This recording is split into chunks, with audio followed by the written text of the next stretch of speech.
बात है, अमानपुर गांव में एक जमींदार रहता था जिसके पास बहुत पैसा, नौकर चाकर थे और उसके पास बहुत ज्यादा जमीन भी थी जिसमें गांव के मजदूर काम किया करते थे। जमींदार का एक बेटा था जो उसकी तरह बदतमीज और खुदसर था। वो गांव के गरीब लोगों से बहुत बदतमीजी किया करता था। अब्बा, ये तूने कैसे गरीब लोगों को मजदूरी पर लगाया हुआ है? काम के ना काज के, दुश्मन अनाज के। अरे बेटा, ठीक तरह काम नहीं कर रहे वो लोग क्या? ठीक तरह काम? अब्बा, शक्ल से ऐसे लगते हैं जैसे सब के सब पोलियो के मरीज हो। इतनी सारी फसल की कटाई करनी है, इस तरह कचरे की चाल चलेंगे तो एक हफ्ता नहीं 1 महीना लग जाएगा। अच्छा तो चल मेरे साथ, उनको चलकर सबक सिखाते हैं। फिर जमींदार और उसका बेटा खेत में आते हैं। और गरीब मजदूरों, सब मेरे पास आओ। ओ भाई चलो, मालिक बुला रहे हैं हम सबको। अब पता नहीं कि क्या कहने के लिए बुला रहा है। एक तो आए दिन इनकी बातें सुन कर थक गए हैं। यार अब चलो उनके पास, ऐसा न हो मालिक नाराज हो जाए। तब तो बहुत ही डरते हैं बिट्टू, इनसे इतना डरा मत करो। अरे यार मैं डरता नहीं हूँ, ये मालिक है, मैं तो इनकी इज्जत करता हूँ। सुना नहीं मैंने क्या कहा है? यहाँ आओ मेरे पास। फिर सब जमींदार के पास आते हैं। आज पूरे 3 दिन हो गए हैं और अभी तक फसल वहीं की वहीं खड़ी है। मेरा बेटा ठीक कहता है, तुम सब हो ही मुफ्त खोर। मुफ्त की कमाइयाँ खा खा कर हड हराम हो गए हो तुम लोग। मालिक ये आप क्या बात कर रहे हैं? हम सब दिन रात एक करके काम करते हैं, अपना खून पसीना बहाकर फसल की कटाई कर रहे हैं। अब मोटे, बहुत बोलना गया है तुझे काम से निकाल दिया ना तो तेरी सारी हवा निकल जाएगी। हम लोगों का बचा हुआ झूठा खाना खाता है तभी तो तू जिंदा है, वरना ऐसे ही भूखा प्यासा मर जाएगा। मालिक आप तमीज से बात करो, रिस्क देने वाली अल्लाह की जात है, वही हमें खिलाता और पिलाता है, आप नहीं। अच्छा तो तू हमारे सामने बोलेगा? अब्बू, इसे अभी के भी काम से निकाल दो, 1 हफ्ता काम नहीं मिलेगा तो भूखा मर जाएगा। हाँ ठीक है बिट्टू, तू और तेरी बीवी आज से काम से फारिग है, अभी के अभी आज से निकल जाओ। ये सुनकर बिट्टू और उसकी बीवी वहाँ से चले जाते हैं। और तुम सब लोग भी सुन लो, अगर किसी ने काम में जरा भी सुस्ती की तो उसे काम से निकाल दूंगा। चल बेटा घर चल। ये कहकर जमींदार और उसका बेटा भी घर आ जाते हैं और वहाँ बिट्टू और उसकी बीवी उदास बैठे होते हैं। ये तुमने क्या किया? तुम्हें क्या जरूरत थी जमींदार के आगे बोलने की? अब हम कहाँ से कमाएंगे, कहाँ से खाएंगे? हाँ बाजी, मैंने कई बार बिट्टू को मना किया है, जमींदार और उसके बेटे के आगे मत बोला करे, वो बहुत बदतमीज है, काम से निकाल देंगे। लेकिन बिट्टू को तो मेरी बात ही समझ नहीं आती। बेगम मैंने कौन सी गलत बात की है? वो तो हमें ऐसे बातें सुना रहा था जैसे हम कोई कमीन है। हम कमीन? वो हमें काम करने का पैसा देते हैं तभी तो हमारा घर चलता है। अब तो हम भूखे मर जाएंगे। हाय मैं क्या करूं? माँ फिक्र मत करो, मैं हूँ ना, मैं सब ठीक कर दूंगा।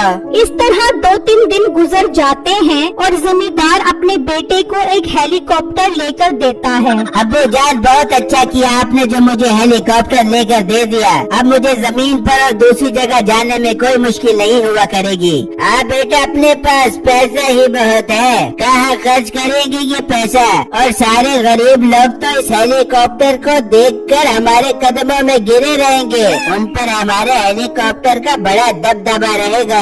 हाँ अब्बू जान, आपने बात तो बिल्कुल ठीक ही है। मैं जाता हूँ जमीन पर और सब लोगों को हेलीकॉप्टर दिखाता हूँ। मीठा हेलीकॉप्टर में बैठता है और उसे उड़ाकर ले जाता है और जमीन पर पहुंच जाता है। सब लोग उस हेलीकॉप्टर को देखकर परेशान हो जाते हैं। मालिक ये क्या चीज है? ओ गरीब लोगों, ये हेलीकॉप्टर है।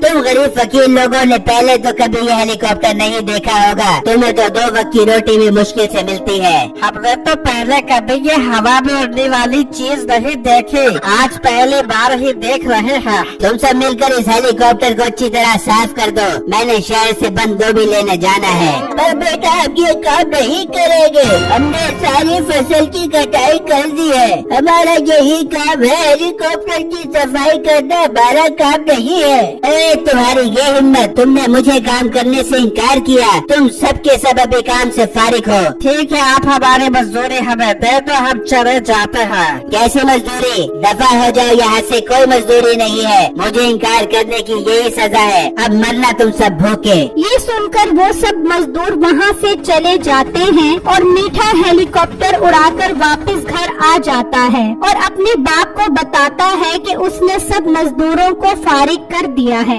अरे वाह बेटा, बहुत अच्छा किया तूने। अपनी फसल की कटाई भी हो गई और मजदूरों को देने वाले पैसे भी बच गए। अब्बू जान, आपके और मेरे पैसों में कोई फर्क है भला? उन्होंने हेलीकॉप्टर साफ करने से इनकार किया और मैंने उन सबको काम से फारिग कर दिया। वहाँ वो सब बिट्टू के पास पहुँच जाते हैं और उसको सारी बात बताते हैं। भाई साहब, ये आप सब क्या कह रहे हो? आप सब लोगों को अपनी मजदूरी के पैसे तो लेने चाहिए थे उनसे। वो तो चाहते ही यही थे कि आप लोग काम छोड़ो और उनको मजदूरी के पैसे ना देने पड़े। नहीं बेटा, इंसान की इज्जत से बढ़कर कुछ नहीं होता। वो हमें जलील कर रहा था, इसलिए हमने काम छोड़ दिया। हाँ अंकल, ये तो आप सब ठीक कह रहे हो। लेकिन बिट्टू, अब हमने उसे ऐसा मजा चखाना है कि वो याद करे। उसको इस चीज की सजा मिलनी चाहिए। पर हम जमींदार और उसके बेटे को कैसे मजा चखाएंगे? बिट्टू, अब तुम लकड़ी का हवाई जहाज बनाओगे, हम सब तुम्हारे लिए लकड़ियाँ काट कर लेकर आएंगे। पर भाई, जहाज बनाना कोई आसान काम नहीं है। उसका इंजन तो लोहे का होता है। बिट्टू, तुम लकड़ी का इंजन बनाना,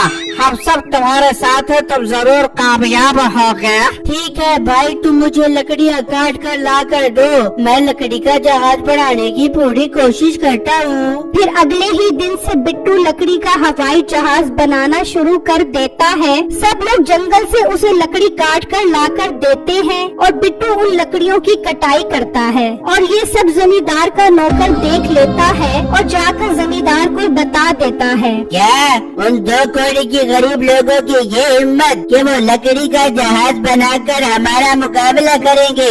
अब्बू जान, मुझे तो हंसी आ रही है। लकड़ी का हवाई जहाज, लकड़ी का खिलौना तो बन सकता है, हवाई जहाज नहीं। हाँ, क्या तो तू ठीक ही रहा है। चल चल कर देखते हैं। फिर वो बिट्टू के घर पहुंच जाते हैं तो वो आधा हवाई जहाज तैयार कर चुका होता है। ओ गरीब लोगों, तुम्हें हमने नौकरी से क्या निकाला? तुम्हारा तो दिमाग ही छटिया गया है। ये लकड़ी का खिलौना बनाना शुरू कर दिया।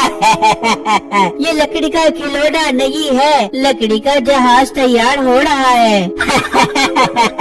हवाई जहाज? अबे मोटे, जब ये तैयार हो जाए तो इसे माचिस की तीली लगाकर आग लगा दी। ये खाना बनाने के काम आएगा। खाना बनाने के काम नहीं, तुम्हारे हेलीकॉप्टर से मुकाबला करने के काम आएगा। हमारे हेलीकॉप्टर का मुकाबला करेगा तो तेरी औकात है ये। चले काम करते हैं। अगर तेरा ये लकड़ी का जहाज तैयार होकर हमारे हेलीकॉप्टर से जीत गया तो मैं अपनी सारी जमीन और घर तुम्हारे नाम करवा दूंगा। हाँ, हमें मंजूर है।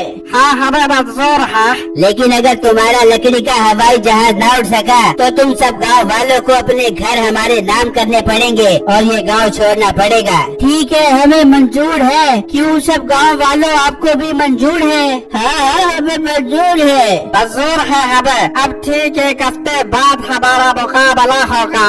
ये कहकर जमींदार और उसका बेटा हेलीकॉप्टर में बैठकर वहाँ से चले जाते हैं और घर आकर बहुत खुश होते हैं कि अब पूरा गांव ही उनका हो जाएगा। वहाँ बिट्टू दिन रात मेहनत करके हवाई जहाज तैयार कर लेता है। लो गाँव वालों, लकड़ी का जहाज तैयार हो गया है। अब कल हमारा उनसे मुकाबला है। बिट्टू बेटा, ये हवाई जहाज उड़ेगा तो ऐसा ना हो हम हार जाए और हमें घर और गाँव भी छोड़ना पड़े। नहीं माँ जी, मुझे उम्मीद है कि हवाई जहाज जरूर उड़ेगा। मैंने इसका बहुत मजबूत लकड़ी का इंजन बनाया है। ठीक है, अब हम सब कल मुकाबले के लिए पहुँच जाएंगे। फिर फिर जब अगला दिन निकलता है तो मीठा और उसका बाप हेलीकॉप्टर उड़ाकर जमीन पर आ जाते हैं और बिट्टू और सब लोग भी हवाई जहाज लेकर जमीन पर पहुंच जाते हैं। आ गया गरीबों का लकड़ी का हवाई जहाज, चलो मुकाबले के लिए तैयार हो जाओ। फिर सब लोग हवाई जहाज में बैठ जाते हैं और मीठा अपना हेलीकॉप्टर उड़ाकर ले जाता है। बिट्टू हवाई जहाज उड़ाओ, मीठा चला गया है। हाँ भाई मैं उड़ा रहा हूँ। हवाई जहाज आहिस्ता आहिस्ता चलना शुरू हो जाता है। अब उनका जहाज तो उड़ ही नहीं रहा, हम जीत गए, अब पूरा गांव हमारा हुआ। बिट्टू ये जहाज उड़ क्यों नहीं रहा? उड़ेगा, जरूर उड़ेगा। तभी लकड़ी का जहाज हवा में उड़ जाता है और मीठे के हेलीकॉप्टर से आगे निकल जाता है। अब हम लुट गए, ये तो इनका लकड़ी का हवाई जहाज हमारे हेलीकॉप्टर से जीत गया। ये सब तेरी कमकली की वजह से हुआ है। अब तो हमारी सारी जमीनें और घर भी हमारे हाथ से निकल गया। वहाँ बिट्टू तुम्हारी मेहनत काम कर गई, हम जीत गए, हम जीत गए। फिर बिट्टू लकड़ी का जहाज लेकर वापस जमीन पर आ जाता है और जमींदार अपनी जमीन और घर उनके नाम करके गांव छोड़कर चले जाते हैं।